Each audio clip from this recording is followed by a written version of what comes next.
I'm currently here with Chad, the owner of Mockingbird Tiny Homes, and we're gonna be talking about tiny living here in Hawaii. I mean, who is better than Chad to guide us through that process?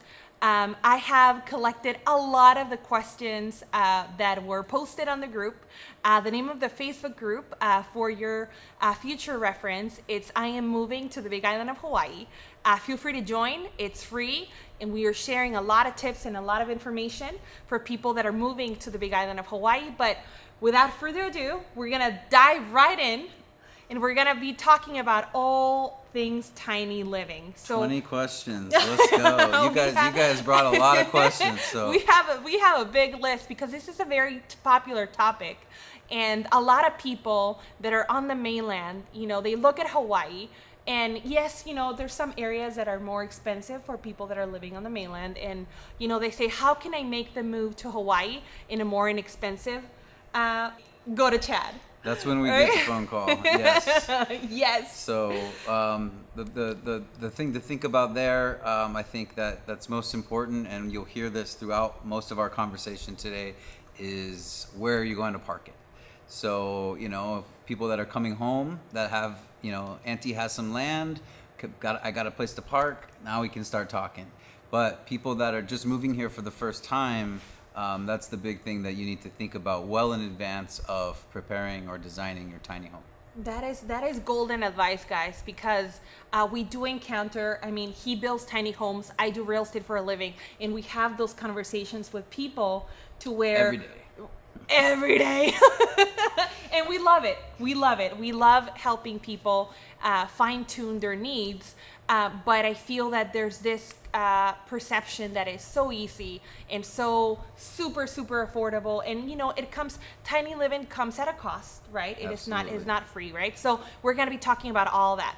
So, Chad, is there a lot of demand, in your opinion, for tiny living here on this specific island?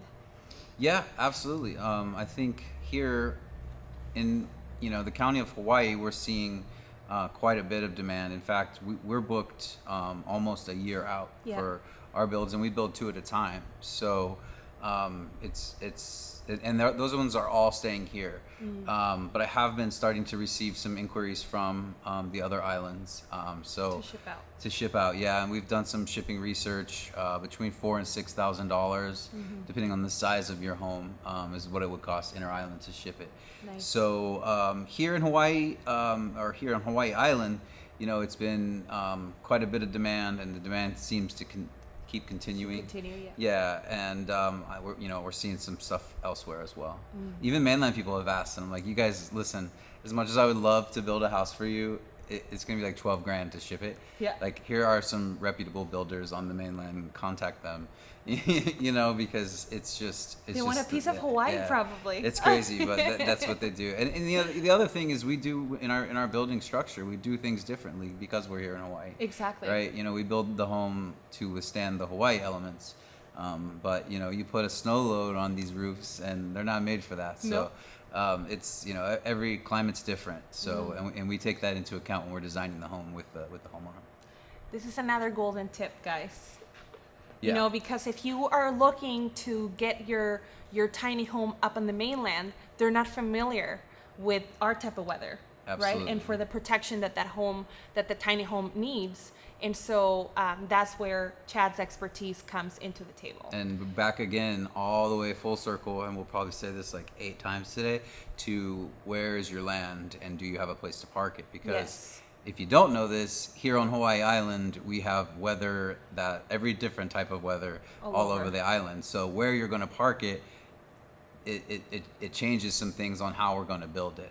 If you're going to be on a wetter side of the island and take a lot of rain, we're going to do things a little bit differently. If you're going to be on catchment, systems, we're going to do things a little differently. So there's a lot of things to take into account. But here, with our different weather patterns and different things that we have going on, the type of build and the way that we design and build the homes can drastically change just on our island.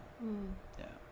That's great advice because, like you said, people, they're unaware of all our different climates. And so that's great point. So in your opinion, Chad, why do you think people want to live tiny here in Hawaii, specifically here? Yeah, I'm glad you say that specifically here, because it is, I think, a different answer than for most of the mainland people that are doing it. Here, I think it's just cost of living. That's the biggest push I've seen. Obviously, we have had a few customers who, are just minimalists, and this is how they want to live. But most of our customers are buying these because they can't afford even a condo with HOA fees, but they can afford to rent a place to park, or they have a place to park, and we have financing, so they can end up, getting themselves, an asset, and for a pretty good price, and be able to find a way to actually stay here and live in Hawaii.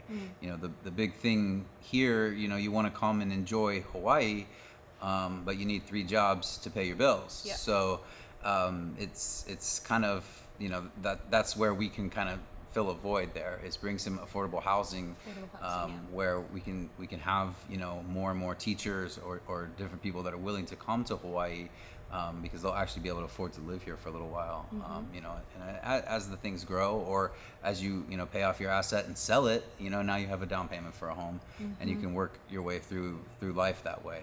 But I think here on Hawaii, a lot of it has to do with just money. Yeah. Unfortunately, the price of living in paradise. Yep. Really? It's worth it though. It is so worth it, but it comes with a price, and I'm glad that you are serving that market. So, what is your ideal customer? If you want to talk to the audience, like who would be your ideal customer for tiny living? This is for who?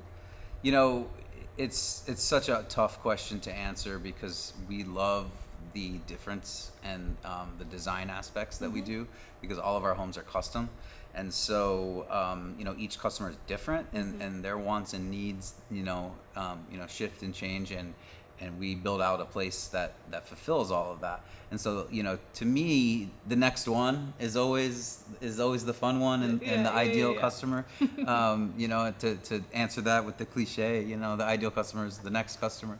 But for me, the other thing about it would be to come back to people that have a place to park. Okay. Yeah. Okay, so people that have a place to park, that's the key. That's the niche. It really is. You can call, and we can start designing, and we can do anything you want. But if you don't have a place to park, it cannot help you. Yeah. Good luck. Yes, and we're gonna be talking about like the other side of your business, which is probably not related to people that are wanting to make tiny living your home, but other areas of the business. So, in speaking about building timeframes, how long would it take for you to build a 1-bedroom, 1-bath structure versus a 2-bedroom, 2-bath? Yeah, so for us, it's actually more about size. So it's not about really as much what you put in there. It's more about size. So coming from the real estate world, where you're thinking 1 bed, 1 bath, 2 bed, 2 bath. Yeah. For us, it's 30 feet, 28 feet, 26 feet, 24 feet. And so really to answer the question simply, anything above 24 feet, we plan on about 3 months to build, and anything below that, about 2 months. Okay. And then there's some special projects we've done that have taken less time. Some very small, like camper style homes, and we actually built a mobile kiosk for Gypsy Gelato. Nice. Yeah, so, I love that ice cream. Yeah, so love that. shout out to Tim and Sandra, Gypsy Gelato. Go get your ice cream there when you move here. Yeah, it is so good. It's vegan. Well, they have vegan options. Some vegan options. Yeah. Oh, I've tried their sea salt chocolate. It's so good. Yeah, so they're going to be firing up that pretty soon. It happened right before COVID, so they haven't. I don't even think they've used it yet, but here pretty soon they're going to be selling ice cream out of a trailer that we manufactured for them. So nice. And now they are actually returning customers. They're buying a home. Oh, cool. Yeah. Awesome. So, it worked out. Yeah. So, but like I said, really for us, it's all about size. So time frame really depends on size. So if we're building something like that small, like we've been approached about maybe doing mobile coffee stands. Oh yeah. Things like that. We can build those in as short, as a month. A month. but it just depends on the size. Nice. Yeah. Well, thank you so much for sharing that light into that topic. Because Yeah. we do get a lot of those questions as well. Yeah, let me throw a little bit more on that if you don't mind. Yeah, please do. Okay, so once we go above 24 feet, okay, that's when we go to a triple axle. So when we're building our homes, we're building on trailers that are made to withstand a lot of weight. Okay. In fact, we use a proprietary design to sink our subfloor down into the trailer, do some different tie downs to secure the home to the trailer, and that gives us a little bit more headroom in the house, in the lofts usually. But the big thing, to think about is that 24 feet, that's where the split happens. Oh, so nice. anything above 24 feet is going to need 3 axles. Anything below 24 feet or 24 foot itself, we can get by with 2 axles. And, that's where the big split happens for price of the trailer. So when people are asking for quotes and different things, and I know you probably have some questions about that. Yes. We're a custom builder. So I can't quote what I don't, I need to know what you want me to build you before I can quote it. So that's what I always tell people, if your budget is in below 70, start thinking about the double axles, 24 foot, 22 foot, 20 foot. We can do a lot. Like this one right here is 20 feet and it's going to be beautiful. It's going to be a really cool house, but it's only 20 foot long. Whereas this one is 30 feet and also has a lot of cool features and different stuff, but it is, almost 500 square feet.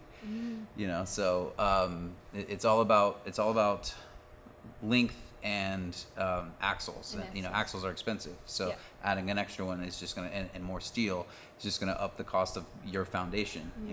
So would you say that people should start with their budget and then just kind of work around? What is it that it's important for them? Once I get my clients into the design phase, we find out right away, are you financing or are you paying cash? And if you're paying cash, we just work from your number backwards. And we always do a contingency, and we always allow for some different movement, whether you want to purchase your own appliances or something like that to save money or to get points on your credit card or whatever.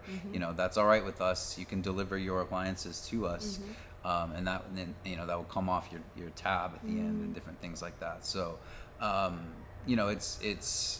it's one of those things where as we run through it with a cash buyer, we're really working backwards from their number. For a financed buyer, what we usually do is have them pre-qualify just like you would for a home. And so they, we work with Liberty Bank of Utah as our primary partner in lending. So, you can get a loan from anyone, but that's who we choose to partner with. And I would say, the majority of the major builders on the mainland also have partnered with them. They're the best that we've found. Okay. So, when you're working with them, they'll give you a pre-qual letter just like you would get for a mortgage that says, hey, you can buy a tiny home up to $90,000, up to $100,000 or whatever, and then we can work backwards from that.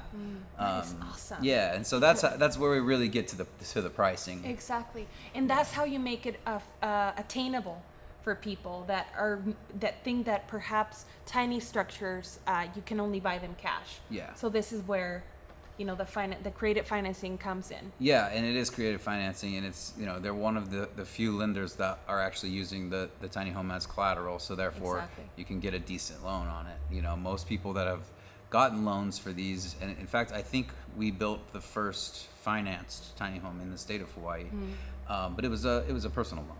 Okay. It was an unsecured personal loan. Oh, okay. So yeah, those are high interest. Yeah, super high. Whereas with a secured loan with a product that's been inspected and the bank can trust that we're putting out a good product, then you can really reduce that interest rate and really reduce those payments. I mean, we have customers making payments like $300 a month. Yeah. And to live in Hawaii. And most of them, they own their lot outright. Yeah. There's plenty of lots on this island that you can pick up for a reasonable price. Yeah. It's just where do you want to live? Exactly. And there's plenty of places to rent space to park these as well. You just kind of got to get in the community and meet people. It's not one of those things that I know it's not advertised. Yeah. It's not going to be on Craigslist. It's not. You just got to get out there and just start asking. You got a place I can park a 30-foot trailer? Yeah, that is very true. What is the how much can people save on electricity per se? Yeah, well, I mean, it's the benefits are huge because not only if you're on grid are you using less power because you're in a tiny home, but also if you're on your own, solar system or whatever, you can get by with a much smaller system. I've seen $5,000, $6,000, $7,000 solar systems, have plenty of power for these tiny homes. So. It really is huge savings, in all of our homes. We try to use like Energy Star fridges, and as long as it fits in the homeowner's budget. We're always trying to reduce the electric load for multiple reasons. But when you add AC or anything like that, then it can get back up to a little bit higher than we like it on the minimalist scale. Exactly. But all of our lights are LED. All our ERV fans are very, very low pull. So as long as you don't go crazy on me and want a lot of wacky things in your house, you can save a lot of money on electricity. And I'd say if you have the money, do solar and let it pay for itself in a couple of years. We got plenty of sun here. Yeah. A great system that would power this thing for a long time is only $10,000. Wow. Yeah. Wow. Yeah. And you have the connection for that as well. We don't build or design solar systems, catchment systems, or any of that. We're just the manufacturer of the vehicle. But I definitely have contacts and people that I trust that I can refer out for all of those needs. Exactly. Yeah.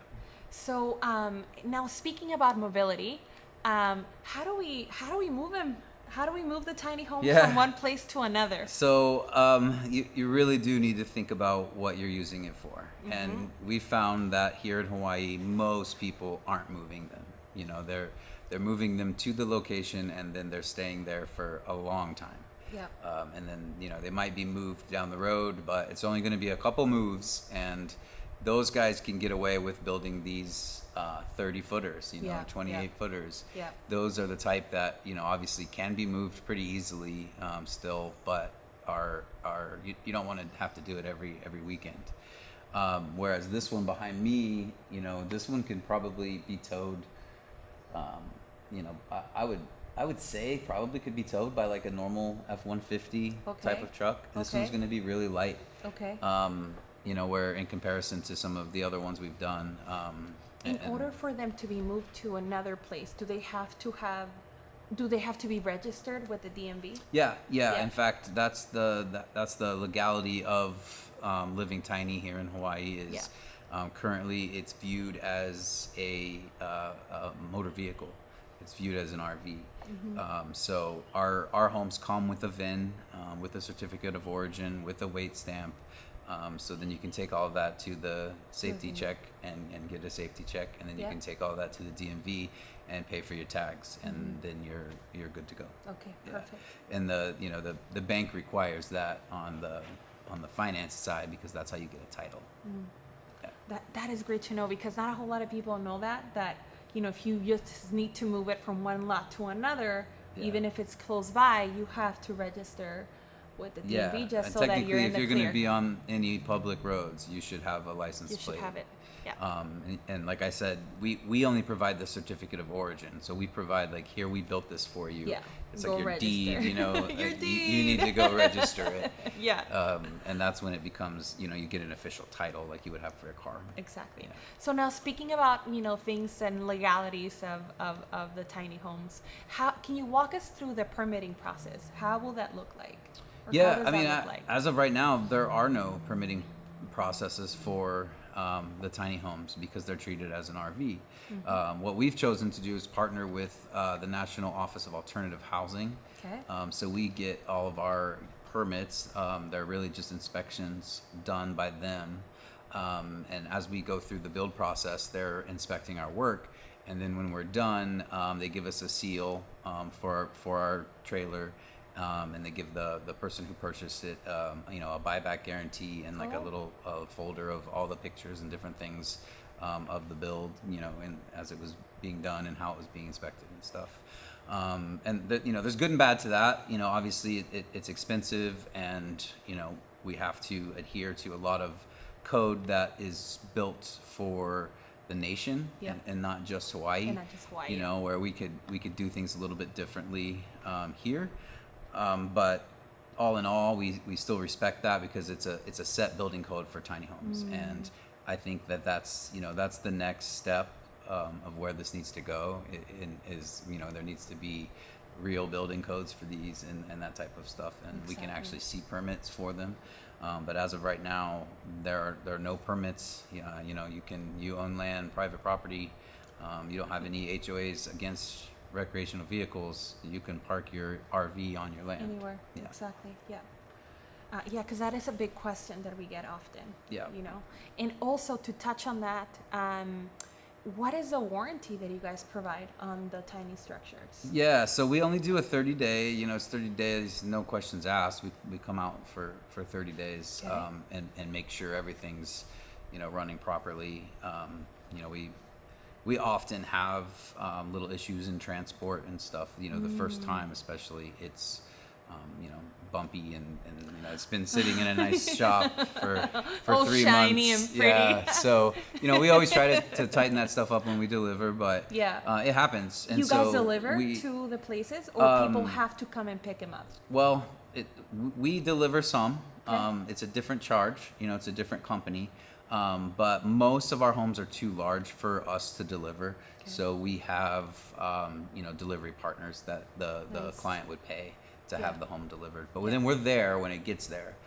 So we can help you level it and that kind of stuff. And that helps with the warranty as well, because then you're... Well, we just want to tighten stuff up there so we don't have to come back. Exactly. But there are times, and we have to fix things. And so, we do that pretty quick in the process. And then what I tell everyone after that is, at this point in our business, we're only 3 years in.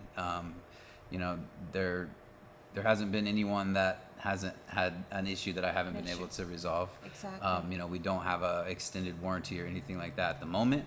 Hope to have it sometime soon, but as of right now, we're here, and we're gonna take care of you. Exactly. Yeah. So that is great, guys. That you will not only get Chad for 30 days and goodbye. Like if there's anything that comes up, right? Yeah, we're here. You're able to help and out. We even do, especially for those planning a move. We can consult. I'm happy to help with some of that stuff. For people thinking about doing this, get your land figured out, get in our design phase, and if you want to try to take on some of this yourself, or you just have general questions or whatever, we can set up a time to consult, and I'll be happy to answer whatever I can. And financing. Yeah, right. I think financing is key on everything, because otherwise Chad cannot start. He needs to get paid. Yeah, and it hurts when it's financed. You have a mosquito on your face. I know, it's just the there's mosquitoes are bad, guys. We're here in Kalikakua, and I tell Chad, there's a mosquito dancing around his face. There's a lot of mosquitoes around this area because it's very rainy, but it is so lush and beautiful. But it comes with the comes with the cost. It comes with a cost. All right. So we already touched base on that you're able to ship to other islands, and you're able to ship to other places. Mm-hmm. Can business owners contact you? We touched bases on the gelato place. Yeah. But if there's or somebody on the mainland that is looking to open up a coffee shop, and they're thinking about having a tiny structure, are you able to assist on those requests? Absolutely, yeah. Good. There's been a lot that have been kicked around, mobile salons, different things. Yeah.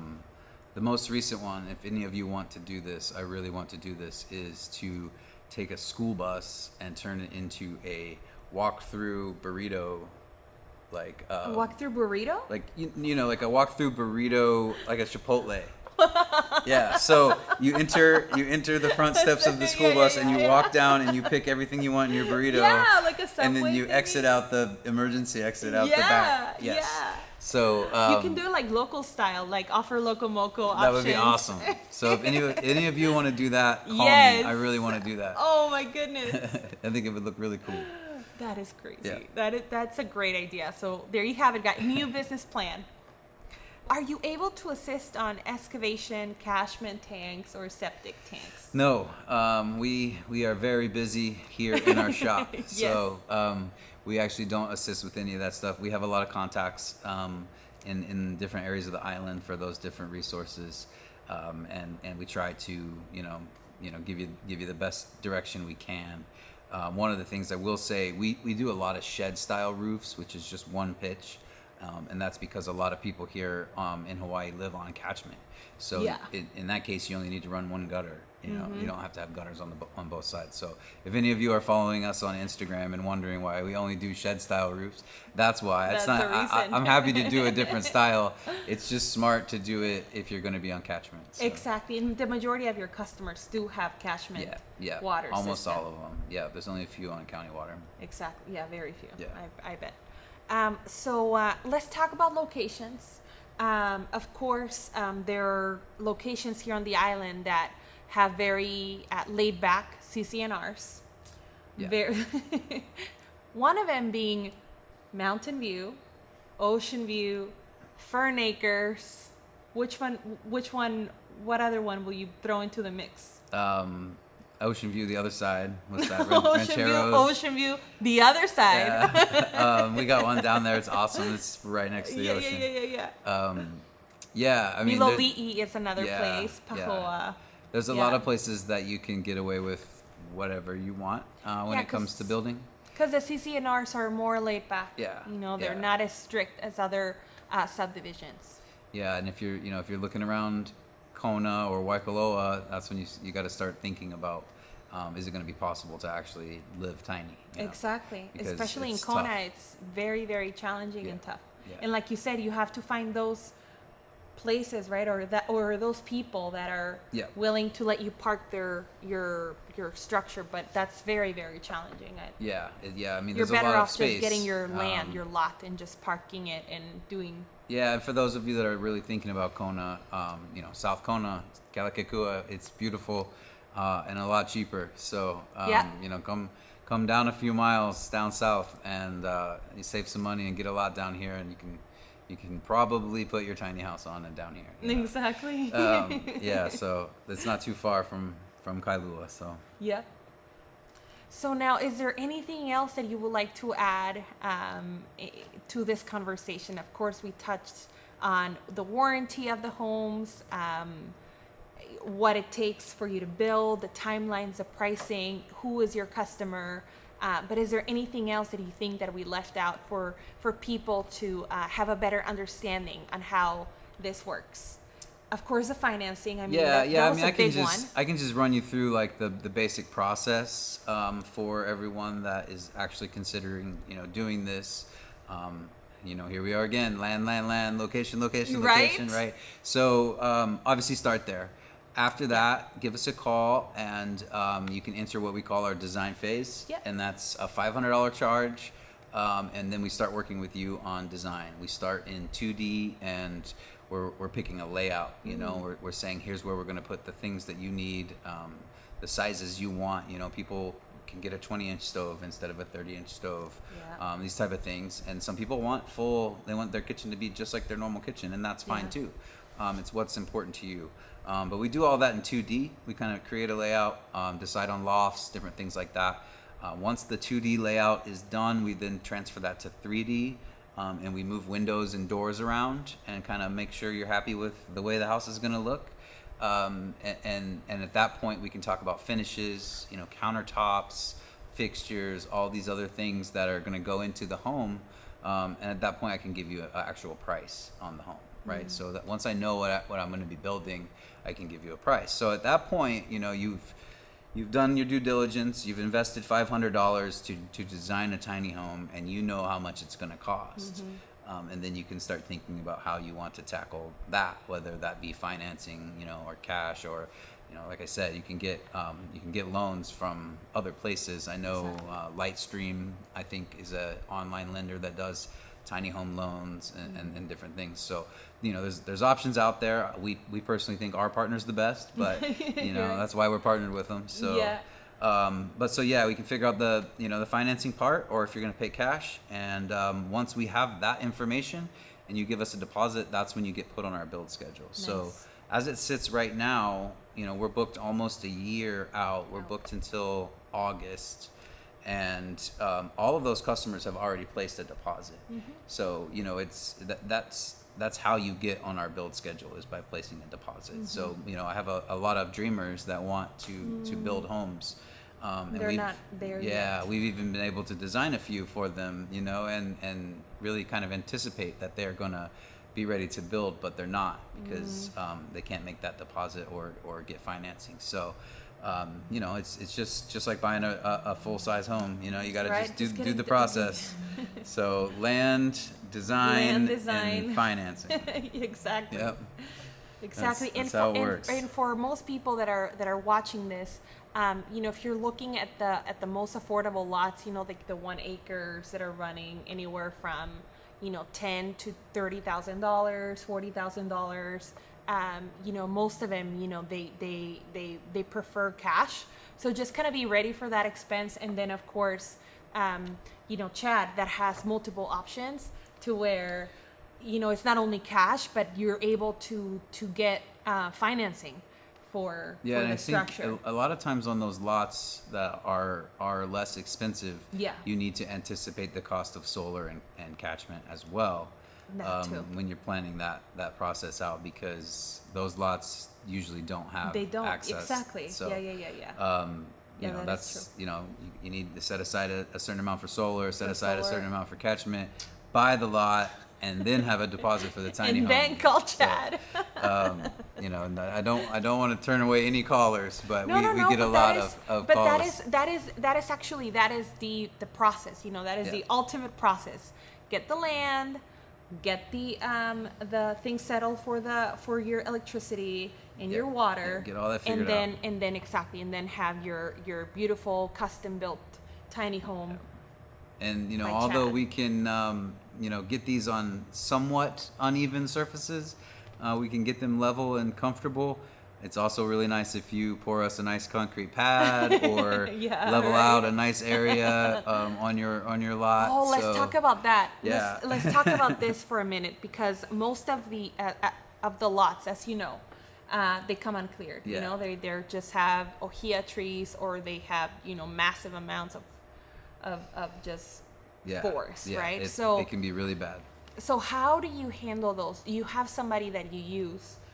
Well, like everything, we have people that we trust, that we're willing to recommend. And if you can get a hold of them and hire them, that's great. If not, there's plenty of people that are doing excavating on the island.